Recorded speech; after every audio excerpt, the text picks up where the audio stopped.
10 years ago, the average MUFON member didn't grow up using Excel their entire life. Right? Today, that is the case.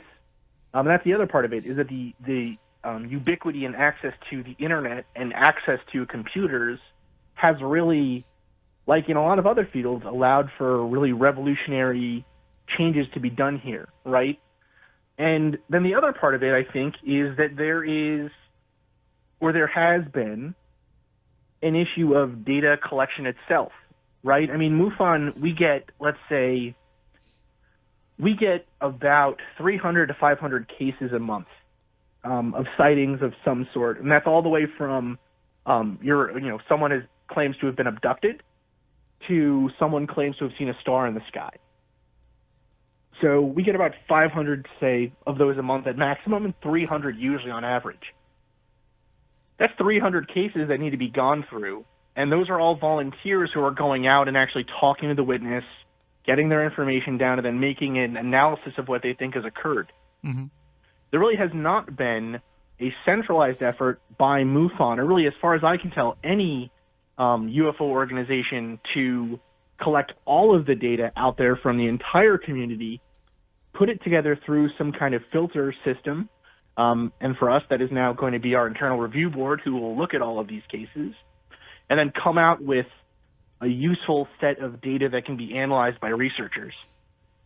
So, so it's a long answer, but that's really, I think, the answer is that it's access to the information, it's the ability to upload it easily, and it's the ability to then disseminate it easily, right? I mean, putting out a scientific report is all great and everything, right? That's wonderful, but the vast majority of people interested in these cases aren't scientists, and the vast majority of MUFON members aren't scientists. Mm-hmm. So we need to analyze it scientifically, but then we need to disseminate that information in a way that is digestible to everyone, right? I mean, that's the thing.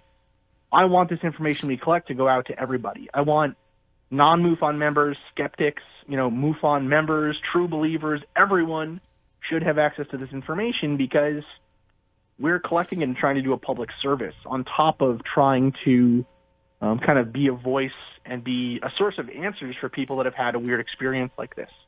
Well, I think it's helpful, too. You mentioned the younger generation and people being more used to using the internet and computers in their daily lives. I think the fact that more people are aware now of MUFON to have a place to report these sightings, too. Whereas, 20, 30 years ago, until it was part of the somewhat of the lexicon to have a paranormal experience, people would keep this stuff to themselves and not want to give that information up.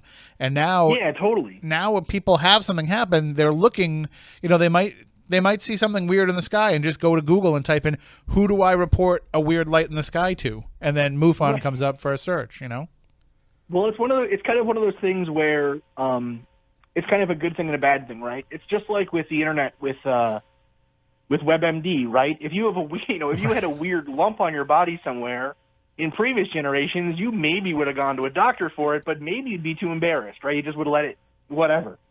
We're going to let it do its thing. We're going to see what happens, right? And today, you can Google everything, like you said. So, yeah, I think that is kind of a really good thing with Google, that it lowers the barrier for embarrassment and it allows people to seek these answers out without needing to kind of, tell, you don't have to call the Air Force anymore and say, hey, I think I had a UFO sighting, right? Or you don't have to tell your boss or whatever.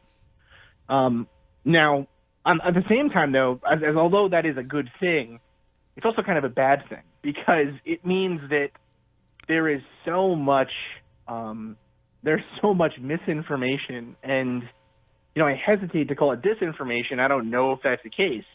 But I mean, the number of people who think that they are reptiles is too damn high. Let's put it that way. Right. Right. Like the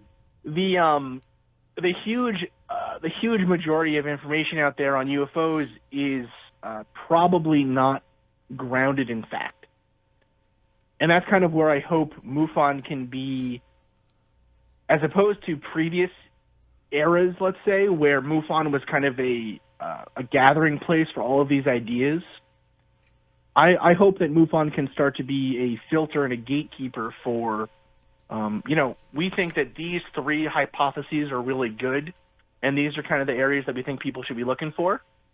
And a place to say, we think, although this is a interesting possibility, there's not enough meat here really to dig into, right? Well, I mean, that's the thing is, you say that people can, look for answers a lot more easier, but they also think that they have the answer a lot more sooner, if that makes sense. It's no, absolutely. I mean, dogmatism has kind of crept into people are dogmatic, right? That's kind of the way we are hardwired in some ways, and it's an unfortunate thing. And it's kind of the beauty of, it's why I tell people to, I always tell any scientific students that I've worked for who've been in my lab or have ever reached out to me for info, and just kind of generally to people out there, I always tell people, the benefit of a philosophy degree or a philosophical education or even just taking a philosophy class is that it forces you to look at the really good arguments for other ways of thinking that you might not have realized, right?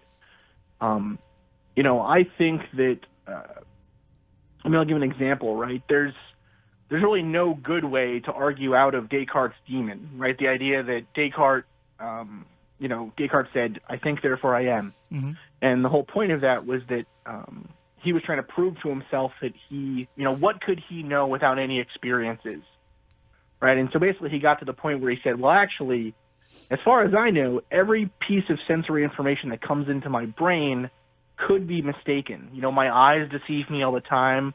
My ears might deceive me. All of my senses have been wrong in the past, so I have no way of knowing that they're not always wrong." And so Descartes said, okay, well, the only thing I can know is that I exist somewhere as a consciousness because I'm thinking right now of these ideas. And as much as I am a materialist kind of, I'm a hard scientific guy, that argument from Descartes is really hard to argue your way out of, right? So it's useful to see these things and be able to say, it's a hugely important thing, I think, in the UFO field to be able to say, I don't have all the answers.